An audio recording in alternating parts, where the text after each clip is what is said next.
Uno de los motivos que ha llevado al gobierno griego a convocar un referéndum ha sido que la troika le seguía imponiendo un recorte en las pensiones públicas. Y el gobierno griego insistía en que ya había recortado suficiente en las pensiones públicas, que desde el año 2010 los sucesivos gobiernos de Grecia han recortado casi un 40% en la cuantía de las pensiones, según el propio Ministerio de Hacienda griego, ¿no?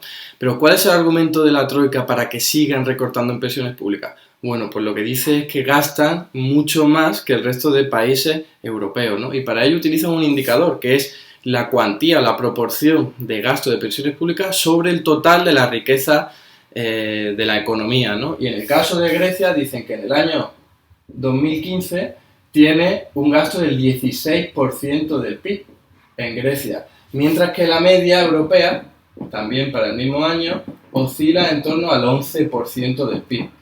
Si solo miramos este indicador, pues decimos, pues sí, es cierto, Grecia gasta mucho en pensiones públicas, pero lo que ocurre es que este indicador hay que mirarlo con lupa, porque el argumento de la troika es tramposo por lo siguiente.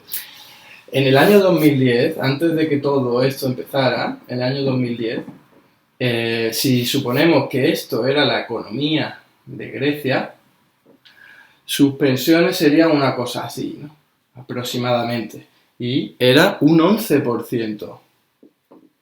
O un poquito más, entre un 11 y un 12%. Era superior, pero solo un poco, a la media europea.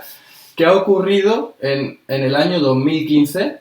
En el cual, como os comentaba, el gobierno griego ha ido recortando en pensiones públicas.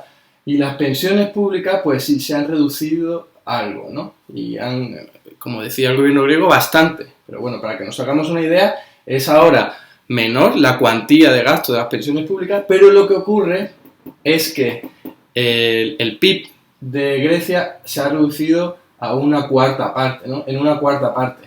De forma que nos encontramos con que la proporción de gasto de pensiones sobre el total de la economía griega es superior, es del 16%.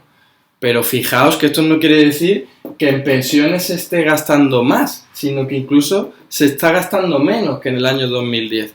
Lo que ocurre es que como la economía griega se ha derrumbado, ha caído en un 25%, lo que ocurre es que la proporción es mucho mayor que antes, pero no quiere decir que se estén gastando mucho más dinero en pensiones. Por lo tanto, ese argumento de la troika hay que mirarlo con lupa porque al fin y al cabo es un argumento tramposo.